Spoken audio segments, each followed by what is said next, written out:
Very good morning and welcome to our daily devotion. இன்றைக்கி நம்ம பார்க்க போகிறது Proverbs chapter 25 verse 2 to 7. So Proverbs 25வது அதிகாரம், அதில் 2வதுலேருந்து 7வது வசனம் வரைக்கும் பார்க்க போகிறோம்.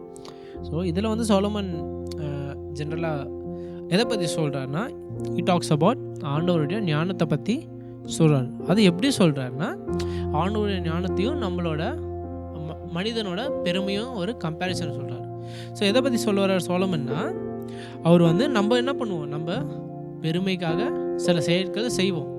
ஆனால் அவர் என்ன சொல்கிறாருன்னா, ஆண்டவர் இருக்கிற presence in front of God நம்மளோட தாழ்மையாக இருக்கிறது ரொம்ப முக்கியம் சொல்லுவார். ஸோ அவர் என்ன பண்ணுறாரு, ஃபஸ்ட்டு நம்மளோட பெருமையும் ஆண்டவரோட ஞானத்தையும் கம்பேர் பண்ணி அந்த இடத்துல நம்ம பெருமையெல்லாம் இருக்கக்கூடாது, நம்ம தாழ்மையாக இருக்கணுன்றதை பற்றி தான் இங்கே ஃபுல்லாக சொல்கிறார். ஸோ நம்ம ஃபோக்கஸ் பண்ண போகிற வேர்ஸை பார்த்தீங்கன்னா verse 6. ஸோ ப்ராவப்ஸ் 25வது அதிகாரம் 6வது வசனம், which is, do not exalt yourself in the king's presence and do not claim a place among great men. இன்னொரு சொல்கிறேன், do not exalt yourself in the king's presence and do not claim a place among great men.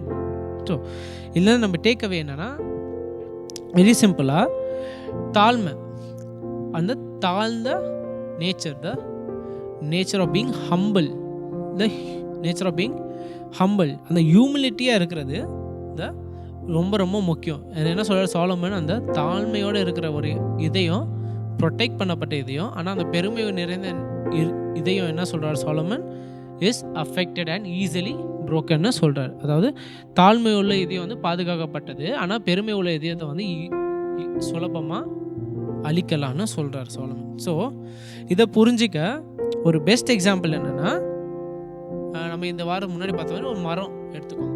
So மரம் வளரும் போது நம்மளுக்கு எல்லாருக்கும் தெரியும், மேலே தான் மரம் வந்து அழகாக பெருசாக பச்சை பசிஞ்சுன்னு பூக்களோட இல்லைன்னா கனிகளோடு இருக்கும். ஆனால் அந்த மரம் மேலே அவ்வளோ ஃபேமாக நிற்கிறதுக்கு முக்கியமாக என்ன தேவை, ரூட்ஸ் தேவை. அந்த ரூட்ஸ் தேவை, வேர்கள் தேவை. அந்த வேர்கள் எப்படி இருக்கும், கீழே ஆழமாக இன்டெப்த்தாக போய் அப்படியே நல்லா ஸ்ட்ராங்காக தரையை பிடிச்சிக்கும். அப்போ தான் என்ன நிற்க முடியும், அந்த மரத்தினால தைரியமாக நிற்க முடியும். ஸோ சாலமன் நீங்கள் என்ன சொல்கிறான்னா, அந்த ரூட்ஸ் எங்கே இருக்குது, தரைக்கடியில் இருக்குது, நம்ம கண்ணுக்கே தெரியாது. ஆனால் என்ன பண்ணுது, அது இல்லைன்னா மரம் நிற்க முடியாது. ஸோ இந்த roots is very very important. ஆனால் அந்த ரூட்ஸ் என்ன பண்ணுது, அந்த இட் இஸ் ஹம்பிள், அதாவது அந்த தாழ்மையோடு என்ன இருக்குது, நான் இங்கே இருக்கிறேன்னு எல்லாருக்கும் காட்டாமல், நான் இங்கே இருக்கிறேன்னு காட்டாமல் இங்கே தரைக்கடியில் விசுவாசத்தோடு அதோட வேலையை செஞ்சிட்ருக்கு. என்னது, சரி எனக்கு யாரும் நன்றி சொல்கிறாங்களோ இல்லையே எனக்கு கவலை இல்லை, நான் என் வேலையை செஞ்சிட்ருப்பேன்னு செஞ்சிட்ருக்கு. ஆனால் இப்போ சில பேர் என்ன பண்ணுவாங்க, நான் பேக்லேருந்து வேலை செஞ்சாலும் எனக்கு தர வேண்டிய அந்த நன்றி கடன் தரணும்னு என்ன பண்ணுவாங்க, முன்னேறுவாங்க, வருவாங்க, இல்லை அப்படி சொல்லுவாங்க, நானும் பண்ணேன், இப்படி பண்ணேன், அந்த பெருமையோடு சொல்லுவாங்க. அதை எப்படி கம்பேர் பண்ணலான்னா, இப்போ அந்த வேர்கள் வந்து மேலே இருக்குன்னு வச்சுக்கோங்க, வேர்கள் வந்து எங்கே தரைக்கடியில் இல்லாமல் தாழ்ந்து இல்லாமல் மேலே வருது பெருமையோட. அப்போ வருதுன்னா என்ன ஆகும், அந்த ஒரு சின்ன காற்றுனாலே என்ன பண்ணும், அந்த மரம் இடிஞ்சு விழுந்துடும். ஏன்னா வேர்கள் எங்கே இல்லை, தாழ்ந்து தரையில் இல்லை, வேர்கள் எங்கே இருக்குது, பெருமையோட மேலே வந்து நிற்குது. இதோ நான் தான் இங்கே வேலை பண்ணுறேன்னு உலகத்துக்கு காட்டுது.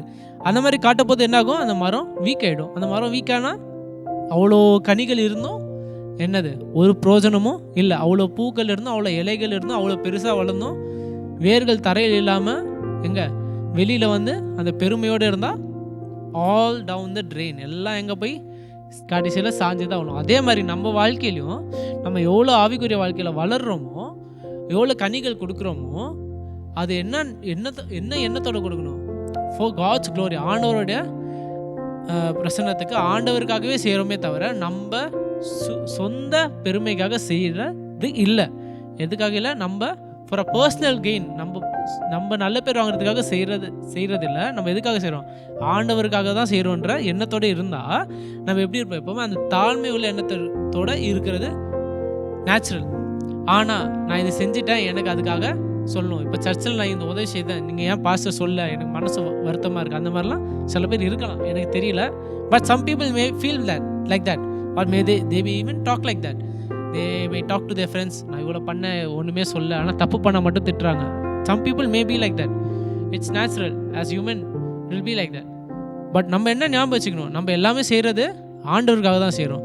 நம்ம கனிகள்லாம் வர்றது ஆண்டவர், because of God only we are able to give the fruits. ஆண்டவரால் தான், ஆண்டவரோட கிருபையால் தான், அவரோட ஆசீர்வாதத்தால் தான் நம்மளால் என்ன தர முடியுது, அந்த கனிகள் தர முடியுது.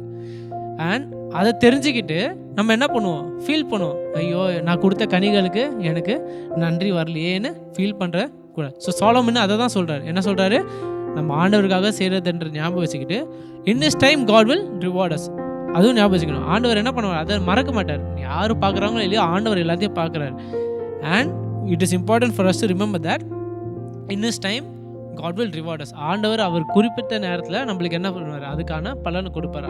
அதனால் நம்ம என்ன பண்ண, உலக பிரகார நன்றிகள், உலக பிரகார பாராட்டுகளை நோக்கி போகாமல் நம்ம எப்போவுமே எதை நோக்கி போகணும், ஆண்டவருக்காக செய்கிறோன்ற அந்த எண்ணத்தோட போய் நம்ம அந்த மைண்ட் செட்டில் இருந்தால் in the end God will reward us. So that is what I want us to take away. Thank you.